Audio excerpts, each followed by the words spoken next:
In the video I made 2 weeks ago about defensive end or linebacker James Houston, I stated that Dan Campbell didn't seem like he was too certain on the return of James Houston, and it looks like that is still the case. Now, Houston has still not been elevated from IR and is still technically on IR, although he has been able to come back according to the initial kind of timeline for the injury. He's been able to come back for at least a solid month.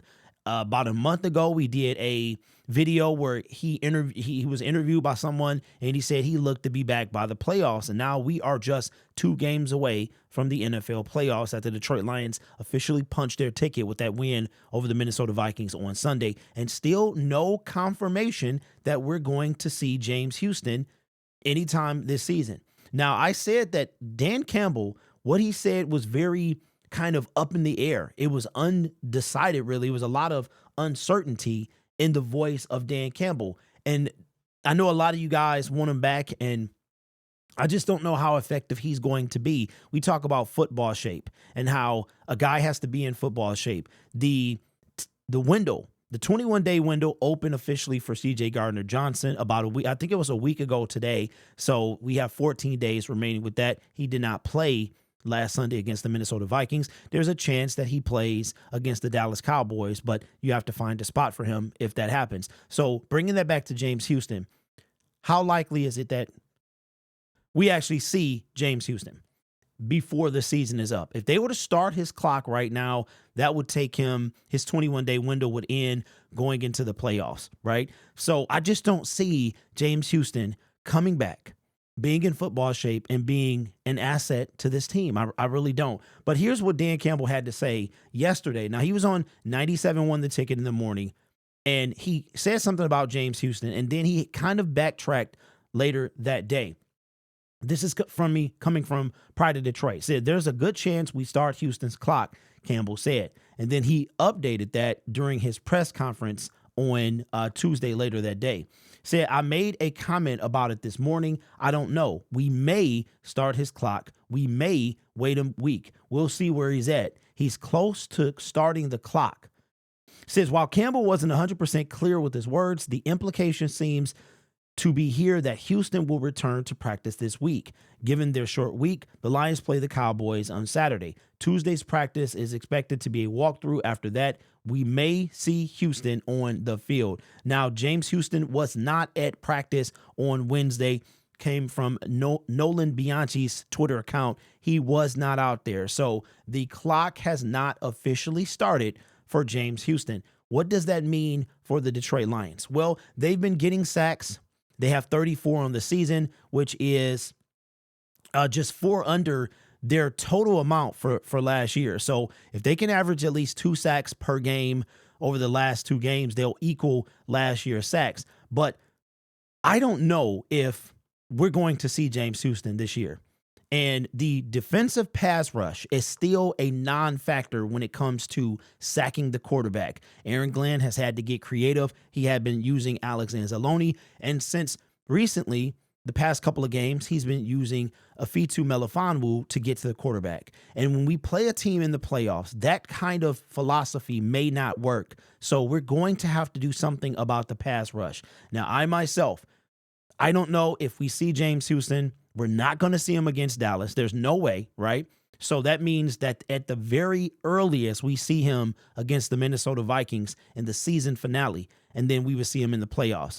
But another thing, too, about starting his clock along with what they decide to do with C.J. Gardner-Johnson is if the Lions are going to get a bye week. Right now, the first seed is still in play, and they could possibly get a bye week, which will create another week of time when it comes for the return of James Houston. So we know what that needs to happen. But I don't think we see him. So what does that mean for our pass rush? Still the leader of the pass rush as far as sacks is still Aiden Hutchinson with 6.5. Let me bring this in here real quick. Aleem McNeil, who has been out for the last 2 or 3 games, is sitting there at 5. And then after that, Alex Anzalone with 3. And Afitu Melifonwu just came in, really, got his first sack last week or 2 weeks ago and got 2 Sunday against Minnesota. And already he is 4th on the list when it comes to getting to the quarterback, and he is a safety. Ladies and gentlemen, I have been saying this forever, and I'm going to say something here, and this is why you watch me. You watch me because I have no chill. I have no filter, right? The Lions are winning games. They've won their division, but the pass rush is a problem. And because of our lack of pass rush with the front four, the defense overall is a problem. We have a pretty decent secondary. We've got C.J. Gardner-Johnson, Melifonwu, Kirby Joseph, Brian Branch, Cam Sutton. We've got a decent secondary, but if you lack a pass rush that you can drop 7 or 8, mainly 7 back in coverage, then you can get more plays, more takeaways that leads to more interceptions and things like that. Nick Mullins is terrible, and he just was throwing every interception that he threw was a deeper pass, right? We have a problem at the pass rush, and there is no doubt in my mind that if Brad Holmes is the GM that you believe that he is, and I want to believe that he is the best we've seen, but he has to address the pass rush. There is no doubt about it. Now, going from 27, 28 sacks to 34, the Lions are now ranked, I want to say 24 when it comes to getting to the quarterback. And the Baltimore Ravens, of course, number 1. The San Francisco 49ers are in there, and those guys have double-digit sack leaders on their team. At least I know that the 49ers do, the Pittsburgh Steelers do. I'm not sure if the Baltimore Ravens do. I didn't look. But that is a problem, and I want to believe in Brad Holmes that he sees that this is an issue. And for me, he's addressed the backup quarterback.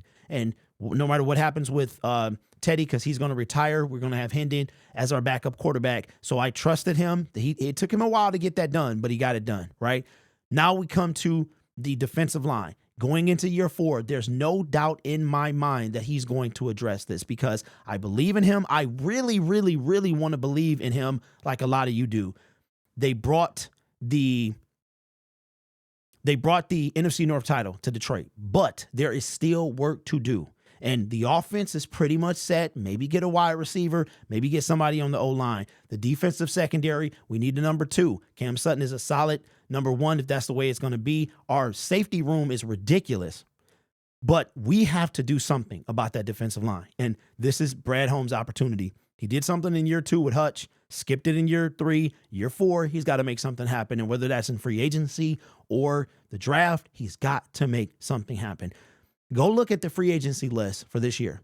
This will be Brad Holmes' best year as far as availability with cash flow and free agents. Go look at the top, just Google top 50 free agents and tell me it's not some game-changing names on that list. So James Houston, let me know in the comments below.